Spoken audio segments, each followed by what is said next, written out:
Hello everyone, welcome back again to Proxy Gyan. मैं आपका educator, आपका दोस्त सैयद शाहबाज फिर से स्वागत करता हूं हमारे यूट्यूब चैनल प्रॉक्सी ज्ञान में। जैसा कि आप सभी लोग जानते हैं दोस्तों, मैं हमेशा आपके लिए इम्पोर्टेंट करंट अफेयर्स के लेकर आता हूं लेक्चर्स। तो आज का जो हमारा इम्पोर्टेंट लेक्चर है, आप सभी लोग जानते हैं जो COP26 मीटिंग चल रही है, उसकी समिट हो रही है यूके में। वहाँ पे कई सारे ऐसे पॉइंट्स निकल कर आ रहे हैं जो एग्जामिनेशन पॉइंट ऑफ व्यू से वेरी इंपॉर्टेंट है। अभी अभी एक रिसेंटली न्यूज़ आई है कि जितने भी ओल्ड लीडर्स हैं, चाहे हमारे इंडिया के प्राइम मिनिस्टर क्यों ना हो, हमारे प्रधानमंत्री मोदी जी, यूके के prime minister, Germany, Canada, USA, कई सारे ऐसे ओल्ड लीडर्स हैं, इंडोनेशिया, रशिया, चाइना, उन्होंने मिलकर ये कसम खाई है कि हम जो है डिफॉरेस्टेशन को कम्प्लीटली बंद कर देंगे बाई 2030। यानी आने वाले 8-9 साल में कम्प्लीटली डिफॉरेस्टेशन बंद कर दिया जाएगा दोस्तों। एक बहुत ही बेहतरीन खबर निकल कर आई है जो क्लाइमेट चेंज के लिए डायरेक्टली इम्पैक्ट पड़ने वाला है।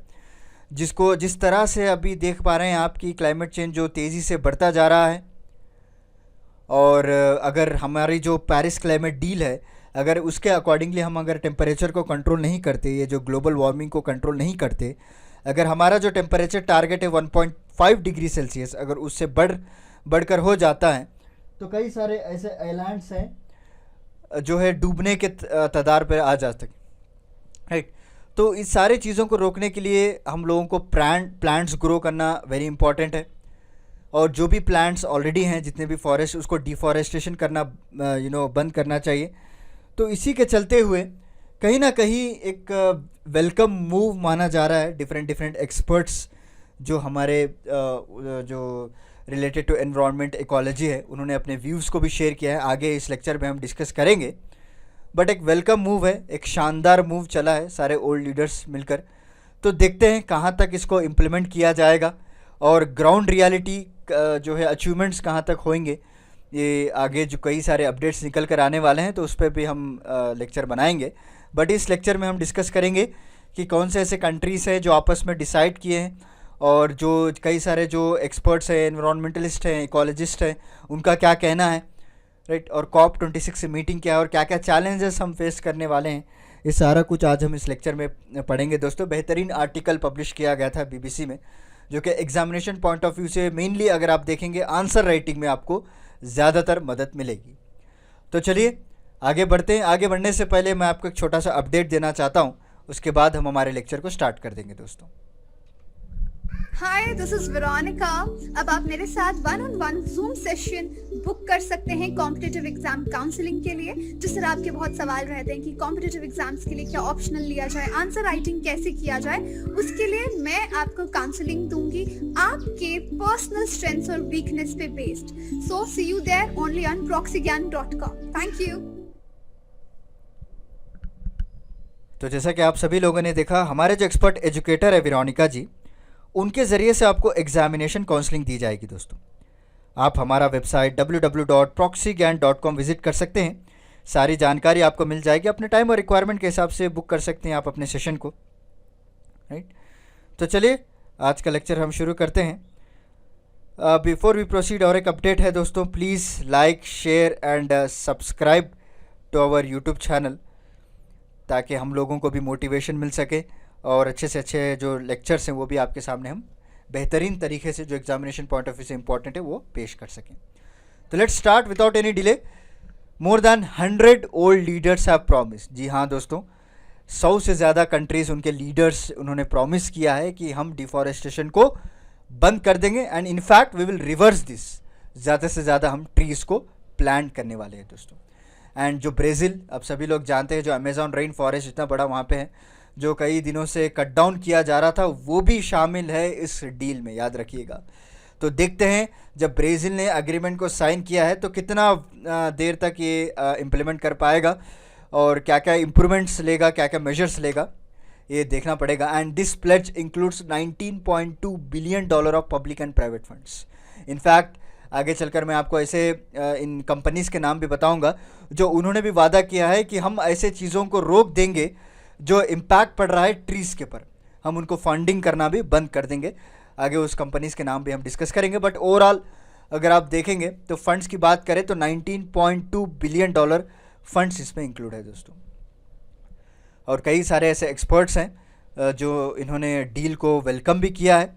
बट यहाँ पे थोड़ी ना एक एक एक नेगेटिव पॉइंट भी है दोस्तों। अगर आप देखेंगे, इवन दो 2014 में भी हम लोगों ने वादा किया था कि हम डिफॉरेस्टेशन को स्लो करेंगे। ओके, यहाँ तो एंड करने की बात की गई है, बट थोड़ा धीरे धीरे कम करने की बात जब 2014 में की गई थी, तो कहीं ना कहीं हमको ये नज़र आ रहा है कि इनके जो कमिटमेंट्स हैं वो प्रॉपरली डिलीवर नहीं हुए थे। अगर आपने देखा होगा 2014 से लेकर अभी तक, तो कहीं ना कहीं उसके बाद अमेज़ॉन रेन फॉरेस्ट में कई ज़्यादा तादाद में फॉरेस्ट को काटा गया। और उसके बाद नॉट ओनली इन अमेज़ॉन, कई सारे बड़े बड़े देश में भी इंडस्ट्रियल डेवलपमेंट के नाम पे, ट्रांसपोर्टेशन के नाम पे, इंफ्रास्ट्रक्चर के नाम पे डिफॉरेस्टेशन करते गए। जो डिलीवरी था, जो ऑन पेपर हमने साइन कर दिया था कि हम स्लो करेंगे, बट इम्प्लीमेंट करना कहीं ना कहीं चूक हो गई थी इन सारे देशों से। बट एक्सपर्ट्स यही अभी चिंता जता रहे हैं कि अगर आप वादा तो कर रहे हैं भाई बड़े बड़े समिट में, बट इम्प्लीमेंट कहाँ पे हो रहा है। And this felling trees contribute to climate change. Obviously जब आप ट्रीज़ को रिड्यूस कर देंगे तो हमारे ग्रीन हाउस गैसेस इंक्रीज हो जाएंगे, ग्लोबल वार्मिंग इफेक्ट पड़ेगा, right. It depletes the forest that observe the vast amount of warming gas. जो कार्बन डाइऑक्साइड हम रोज़ाना कई टन से रिलीज़ करते हैं, अगर फॉरेस्ट को ही आप निकाल देंगे तो इनको ऑब्जर्व करने वाला कौन रहेगा। इसी के चलते हुए सारे कंट्रीज़ ने मिलकर इस डील को साइन किया है। और हमारे जो यूके के प्राइम मिनिस्टर है बोरिस जॉनसन, उन्होंने ये भी कहा है कि more than 110 countries has sign this landmark commitment. और हम लोग सारे लोग मिलकर जो है डिवास्टेटिंग जो लॉस हो रहा है हमारे फॉरेस्ट को, वो चीज़ें सारे चीज़ हम रोकने वाले हैं दोस्तों। Okay, we will end the role of humanity has a nature's conqueror. ये लाइन जो है मुझे बहुत ही अच्छी लगी। इनफैक्ट उन्होंने जब प्रेस मीट में भी यही कहा था, तो एज इट इज़ मैंने इसको मेंशन कर दिया। आप इसको एग्जाम में भी यूज़ कर सकते हैं दोस्तों, अच्छा इम्पैक्ट पड़ेगा। So we can end the role of humanity has a nature's conqueror, instead we become the nature's custodian. जी हाँ, हम लोग अभी नेचर्स के ऊपर कोई कॉन्कर नहीं करेंगे, इनफैक्ट हम नेचर को अपने आप को सरेंडर कर रहे हैं दोस्तों, right. And this 2 week summit in Glasgow is seen as a crucial, क्योंकि यहाँ पे कई सारे ऐसे क्लाइमेट चेंजेस के बारे में भी डिस्कस किए। इनफैक्ट हमारे जो प्रधानमंत्री मोदी जी है, उन्होंने भी जिक्र किया है कि क्लाइमेट चेंज के बारे में, और जो पैंडमिक है उनके बारे में भी हमारे मोदी जी ने पॉइंट आउट किया था, राइट। कौन से ऐसे कंट्रीज़ हैं जो साइन किया है? ये कनाडा हो गया, ब्राज़ील, रशिया, चाइना, इंडोनेशिया और DRC जो डेमोक्रेटिक रिपब्लिक ऑफ कॉन्गो है, USA है, UK है, और कई सारे ऐसे देश कंट्रीज़ हैं, मोर देन 110 कंट्रीज़, जिनके हम लिस्ट आउट तो नहीं कर सकते, बट इंपॉर्टेंट कंट्रीज़ में आपके सामने मेंशन किया, जो कि more then 85% of old forest cover करते हैं। उन्होंने सारे मिलकर इसको रिजर्व करने की बात की है। And some of the funding will go to developing countries to restore the damage lands. जो धीरे धीरे अभी डेवलपिंग कंट्रीज़ बनते जा रहे हैं, उनको भी फंड की जाएगी। जितने भी अभी तक नुकसान हो चुका है उनके कंट्रीज़ में, उसको रिकवर कर सकें। और जो वाइल्ड फायर्स, ये तो एक अचानक से हो जाते हैं। अगर ज़्यादा से ज़्यादा जो ड्राई फॉरेस्ट हो, जहाँ पे अगर ज़्यादा सन रेज हो, अफ्रीकन कंट्रीज़ में आपको ज़्यादातर देखने को मिल सकते हैं, तो उस वाइल्ड फायर्स को टैकल करने के लिए and support the indigenous communities, right, ये सारे चीज़ों के लिए फंडिंग भी प्रोवाइड की जा रही। And government of 28 countries also committed to remove the deforestation from the global trade of food and other agriculture products such as palm oil and soya and cocoa. Okay, तो इन्होंने भी वादा किया है कि हम लोग जो है जो भी डिफॉरेस्टेशन करना पड़ता है जिन चीज़ों के लिए, वो चीज़ें सारे हम बंद कर देंगे। And this industry drive forest loss by cutting down the trees. Okay, ये सारे चीज़ें रोका जाएगा। तो चलिए अब मेन मुद्दे की बात करते हैं। जो मैंने आपको पहले बताया था कि स्टार्टिंग में ऐसे कंपनीज़ हैं जो अपने आप को फंडिंग भी रोकने की बात कर रहे हैं। उनका नाम है इंक्लूडिंग एविवा, स्क्रोडर्स, एक्सा, जो कि इन्होंने अपने आप प्रॉमिस किया है कि हम ऐसी चीज़ों को इन्वेस्ट करना बंद कर देंगे जो कि डायरेक्टली डिफॉरेस्टेशन को लिंक हो। एंड 1.1 जो बिलियन यूरोस फंड है वो भी इस्टेब्लिश किया जाएगा to protect this old second largest tropical rain forest, जो कि कॉन्गो बेसिन में आपको पाया जाता है। तो उस फॉरेस्ट को प्रिजर्व करने के लिए भी हम फंडिंग भी रेस कर रहे हैं, ताकि ज़्यादा से ज़्यादा ट्रीज़ को ग्रो किया जाए। तो चलिए, यहाँ तक हमने देख लिया कि क्या क्या फंडिंग्स करेंगे और क्या क्या वादे कस्में जो खाए थी हमारे वर्ल्ड लीडर्स ने। अब दूसरा हिस्सा देखते हैं दोस्तों। दूसरा हिस्सा यानी एक्सपर्ट्स की राय, इकोलॉजिस्ट की राय, एनवायरमेंटलिस्ट की राय, उनका क्या कहना है। एक तरफ तो वो लोग गुड न्यूज़ बोल रहे हैं कि इस तरह से पॉलिटिकल कमिटमेंट होना है, डिफॉरेस्टेशन को एंड करना, एक सिग्निफिकेंट फंडिंग भी प्रोवाइड करना। एक बेहतरीन चाल आप जिसे कह सकते हैं, जैसे कि चेस में हम खेलते हैं ना, क्या बेहतरीन चाल इसने चली है, राइट। तो एक बेहतरीन चाल है, जो एक बेहतरीन मूव आप बोल सकते हैं इसको। बट एनी हाउ, जैसे मैंने आपको पहले भी कंसर्न बताए थे कि 2014 में जब डिक्लेरेशन हुआ था न्यूयॉर्क में, which fail to slow down the deforestation at all, okay, and more many previous plan have not achieve their goals. कई सारे सिग्निफिकेंट चैलेंजेस, सिमिलर प्लेजेस भी लिए गए थे। एंड देर इज़ ऑफन, हमेशा से एक डिस्प्यूट चलता आ रहा है डोनर्स और रेसिपिएंट्स के लोग, ओके, बिकॉज अगर आप डोनर्स को देखेंगे तो Norway has suspended the funding for Amazon fund in 2019 in argument with the Brazil president, okay, and there is also major questions over how the major financial pledges would effectively policy. जब अगर आप funding ही नहीं provide करेंगे, then how we will implement the policies. Norway ने तो completely ban ही कर दिया था, फंडिंग को सस्पेंड कर दिया गया था 2019 में, राइट। और कई सारे ऐसे देश हैं जो इन्होंने 2014 में वादा तो किया था बट दे नहीं सके। एंड इकोलॉजी जो है, डॉक्टर नाइजल साइजर एक फेमस इकोलॉजिस्ट है, उनका ये कहना है कि एक बिग डील मानी जाती है और उम्मीद है कि ये टारगेट जो है हमको डिसअपॉइंट नहीं करेगा, because obviously we are facing the climate emergencies, so giving our self another 10 years to address the problem. And एक अगर हम कंसिस्टेंटली फॉलो करते रहेंगे then we will have some result. दोस्तों देखिए, ये कंसिस्टेंट एक ऐसा वर्ड है, चाहे आप लाइफ में भी इस्तेमाल कीजिएगा, क्योंकि not only the government should follow but also आप भी अगर फॉलो करेंगे। अगर कोई आप एग्जामिनेशन का टारगेट बना रहे हैं, अगर आपको उसको अचीव करना है तो कंसिस्टेंसी रहना बहुत ही इंपॉर्टेंट है।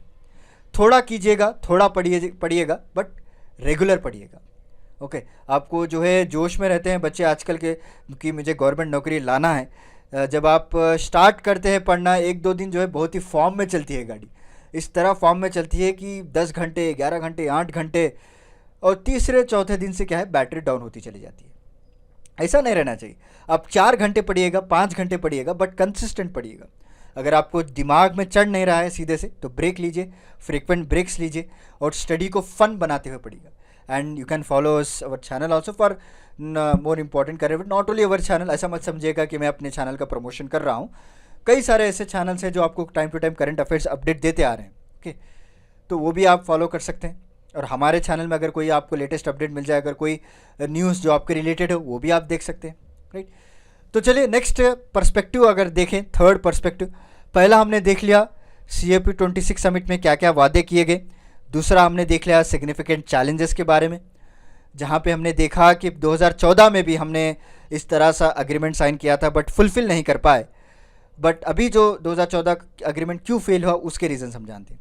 It aim to half deforestation by 2020 and it halt by 2030। सही बात है दोस्तों, जब 2014 में इन्होंने साइन किया था तो हम डिफॉरेस्टेशन को आधा कर देंगे, इस तरह से कहा गया था। And 40 governments eventually signed up, but ऐसे थोड़े कंट्रीज है जहाँ पे ब्राज़ील नहीं था, रशिया नहीं था, ओके, वहाँ पे उस वक्त इन्होंने साइन नहीं किया था। बट इस साल इस समिट में ये लोग भी इंक्लूड हो चुके हैं, इसीलिए एक वन ऑफ द रीज़न माना जाता है कि जो प्रीवियस एग्रीमेंट था वो फेल हो चुका है। बट चलिए देखते हैं, अभी तो सारे कंट्रीज साइन कर लिए, कहाँ तक इन लोगों की पहुँच है और कहाँ तक ये लोग पहुँच सकते हैं। And deal signatory include the number of key countries, और जो इंडोनेशिया है, it's a world largest exporter of the palm oil. आपने देखा होगा पाम ऑयल के एक्सपोर्टर है। And found everything from shampoo to biscuit production is driving tree destruction और territory loss for indigenous people. तो ये लोग क्या अपने प्लान्स को लेकर आएंगे। मीनवाइल रशिया के पास भी एक नेचुरल फॉरेस्ट है, okay, more than 1/5 of the planet trees which capture more than 1.5 billion tons of carbon annually, okay. Russia के पास भी अच्छे खासा जो है प्लान है। इन प्लानट बिगेस्ट रेन फॉरेस्ट जो अमेजोन, आप सभी लोग जानते हैं, जिस तरह से डिफॉरेस्टेशन एक्सेलरेट हुआ है 12 साल में, अगर आप देखेंगे तो लगातार वहाँ पे डिफॉरेस्टेशन करते आ रहे हैं दोस्तों, ओके। सो अंडर जो ब्राज़ीलियन प्रेसिडेंट जिनका नाम बोल्सोनारो है, ओके, उनके टर्म्स में जो है कार्यकाल में बहुत सारा डिफॉरेस्टेशन हुआ था और बहुत सारे फॉरेस्ट फायर भी हुए थे, आपने देखा हो, right. And last attempt there was attempt at getting the such commitment in forest, Brazil did not take part.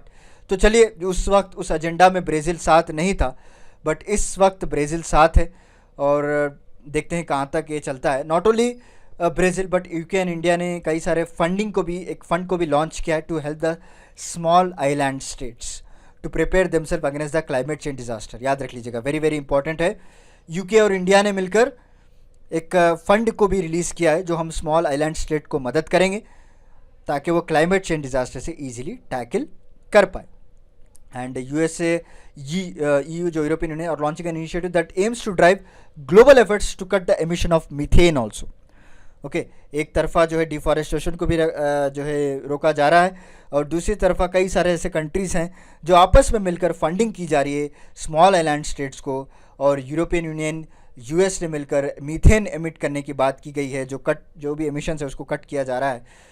And Mr. Johnson apologized to an Israeli minister who said she would attend the summit on Monday because it was not wheelchair accessible. But ये थोड़ा अलग है point. Okay, क्योंकि उन्होंने बताया था कि हम लोग इजरायली मिनिस्टर के साथ मीटिंग को अटेंड करेंगे, बट वो हो नहीं पाया था, इसीलिए इन्होंने जाते जाते माफ़ी भी मांगी थी.